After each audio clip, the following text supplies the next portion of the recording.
बरेली हिंसा के उपद्रवियों का योगी पुलिस ने किया सटीक इलाज। हिंसा के आरोपी ताजिम का पुलिस ने किया एनकाउंटर। पथराव में शामिल 73 उपद्रवियों को गिरफ्तार कर भेजा जेल। हाथ जोड़ पुलिस के सामने गिड़गिड़ाते हुए दिखे उपद्रवी। बरेली में जुमे की नमाज के बाद पुलिस प्रशासन पर पथराव करके अपना रौब दिखाने वाले उपद्रवियों का योगी पुलिस ने ऐसा इलाज किया है कि अब ये उपद्रवी पत्थरबाज हाथ में पत्थर उठाने से पहले 100 बार सोचेंगे। तस्वीरें देखिए, एक तरफ यूपी पुलिस ने इस हिंसा के आरोपी ताजिम का एनकाउंटर कर उसे गिरफ्तार किया है, तो दूसरी तरफ अब तक इस हिंसा के मामले में 73 उपद्रवियों को योगी पुलिस ने गिरफ्तार करके जेल भेज दिया है। अब कुछ और उपद्रवी गिरफ्तार किए गए हैं, लेकिन देखिए तस्वीरें कि कैसे अब यही उपद्रवी जो कल तक पुलिस प्रशासन पर पत्थर बरसा रहे थे, अब उनके सामने हाथ छोड़ रहे हैं, माफी की भीख मांग रहे हैं। ये है योगी सरकार में उपद्रवियों का इलाज, उसकी तस्वीरें, और जाहिर तौर पर बार बार उत्तर प्रदेश के मुख्यमंत्री योगी आदित्यनाथ ने यह चेतावनी ऐसे लोगों को दी है, पत्थरबाजों को दी है कि इलाज होगा। बावजूद इसके अगर हिंसा होती है तो उसके बाद सीएम योगी का सख्त आदेश था, उन्होंने कहा था कि ऐसा सबक सिखाया जाएगा कि आने वाली पीढ़ियां दंगे करने से पहले 100 बार सोचेंगी। और बिल्कुल वैसा ही ताबड़तोड़ एक्शन जो है वो बरेली हिंसा के मामले में हो रहा है।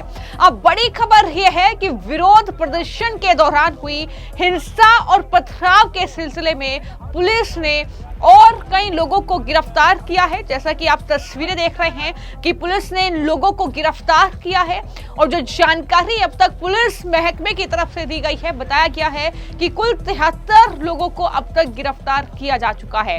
अब ये पत्थरबाज गिड़गिड़ा रहे हैं, माफी की भीख मांग रहे हैं, पुलिस के सामने हाथ जोड़ रहे हैं, माफ कर दीजिए, इस तरीके से आप तस्वीरें देख ही रहे हैं। लेकिन इस तरीके से हिंसा कब तक बर्दाश्त की जाएगी, कब तक इस तरीके का बवाल बर्दाश्त किया जाएगा? कई सवाल जो पुलिस के सामने थे, लेकिन बरेली में बुलडोजर का एक्शन, बरेली में पुलिस का एक्शन इन उपद्रवियों पर, और ये एक्शन लगातार जारी है। अब इसी हिंसा के मामले में पुलिस की तरफ से जो ताबड़तोड़ गिरफ्तारियां की जा रही हैं, उसमें एक और बड़ी सफलता पुलिस को हाथ लगी है।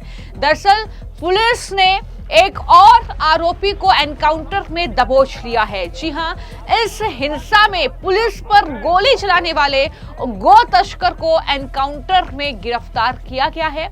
इस बवाल के मामले में ताजिम को पुलिस ने मुठभेड़ के दौरान गिरफ्तार किया है, और मुठभेड़ के दौरान आरोपी के पैर में गोली लगी है। तस्वीरों में आप देख रहे हैं कि पुलिस अपने कंधों पर उस आरोपी को ले जा रही है। इस मामले को लेकर एसपी सिटी ने पूरी जानकारी दी है। बरेली के जो एसपी हैं मानुष पारिक, उन्होंने जानकारी देते हुए बताया है कि इस मामले में अब तक कुल 73 लोगों को गिरफ्तार किया जा चुका है। हमें ताजिम नाम के एक व्यक्ति के इसमें शामिल होने की जानकारी मिली, वो गो तस्कर भी है, और इससे पहले गैंगस्टर एक्ट के तहत जेल वो जा चुका है। जब पुलिस ने उसे गिरफ्तार करने की कोशिश की तो उसने पुलिस पर गोली चला दी, और अब एनकाउंटर कर उसे दबोच लिया गया है। पूछताछ होगी, और इसी के साथ कई धाराओं में मुकदमा उस पर दर्ज किया जा रहा है। ये जानकारी दी है, क्या कहा है उन्होंने, जरा सुनिए। 26 तारीख को शुक्रवार को जुमे की नमाज के बाद में जो उपद्रव हुआ था, उसके अंदर कुल मिला के 10 FIR पंजीकृत की गई थी।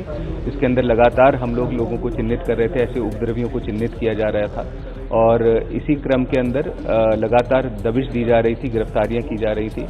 इसमें आज का यदि फिगर बताया जाए तो टोटल 73 गिरफ्तारियां हो चुकी हैं, जिनमें से जो लास्ट जो गिरफ्तारी अभी जो लेटेस्ट हुई है उसमें मुठभेड़ के उपरांत गिरफ्तारी हुई है, और एक गौकश, अभ्यस्त गौकश जो पहले जेल जा चुका है गौकशी में, और गैंगस्टर एक्ट के अंतर्गत भी इसके बाएं घुटने में गोली लगी है, और इसी प्रकार बाकी भी जितने ऐसे उपद्रवी हैं उन सभी को चिन्हित किया जा रहा है और जल्दी बाकी लोगों को भी गिरफ्तार किया जाएगा। गिरफ्तार किया है, फायरिंग करने का आरोपी है, किस तरह से उसने? जी, इसके पास से एक तमंचा बरामद हुआ है और ये शामतगंज चौकी के पास में शामतगंज फ्लाईओवर के नीचे जहाँ पे उपद्रव हुआ था वहाँ पर ये पाया गया था कि वहाँ पर ये फायरिंग कर रहा था। तो प्रदेश से बाहर के भी कुछ आरोपी पकड़े गए हैं उसमें?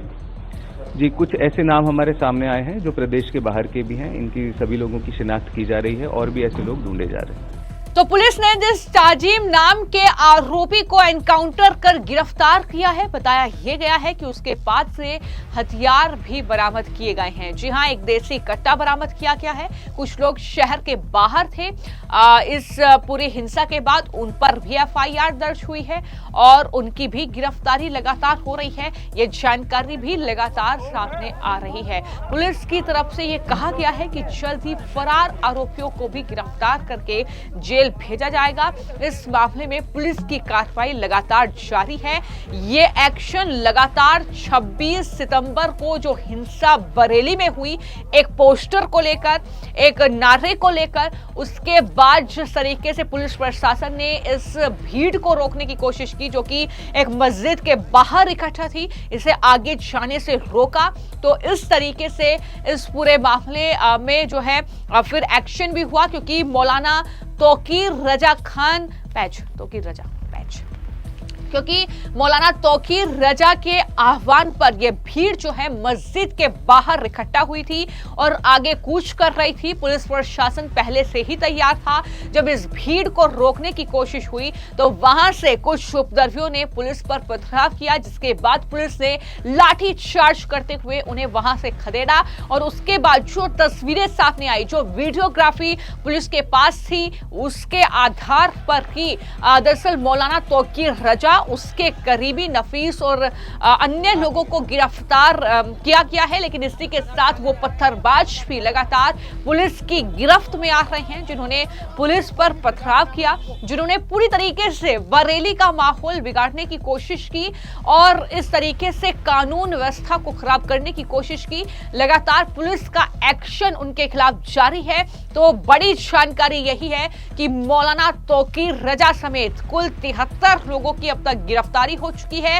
एक एनकाउंटर में गिरफ्तार किया गया है जो आरोपी था और इस तरीके से यह एक्शन फिलहाल चल रहा है, जिसको लेकर पल पल की अपडेट जो है वो बरेली पुलिस के जरिए दी जा रही है। हमने आपको यह भी दिखाया था कि किस तरीके से जो मौलाना तौकीर रजा है, उसके जो करीबी हैं, जिन्होंने अवैध रूप से वहां पर अपनी संपत्ति बनाई हुई है, उस पर भी बुलडोजर की कार्रवाई सीएम योगी के सख्त निर्देश के बाद लगातार जारी है। क्योंकि सीएम योगी ने यह स्पष्ट तौर पर कहा था इस हिंसा के बाद कि मौलाना तौकीर रजा ये भूल गया कि वो उत्तर प्रदेश में है, यानी उत्तर प्रदेश में किस तरीके से हिंसा करने वालों का इलाज किया जाता है। ये बीते कई उदाहरण हैं, कई ऐसे मामलों में कार्रवाई हुई है और अब बरेली में ये ताबड़तोड़ एक्शन लगातार चल रहा है। फिलहाल आपकी इस मामले को लेकर क्या राय है, हमें कमेंट बॉक्स में जरूर लिखें। धन्यवाद।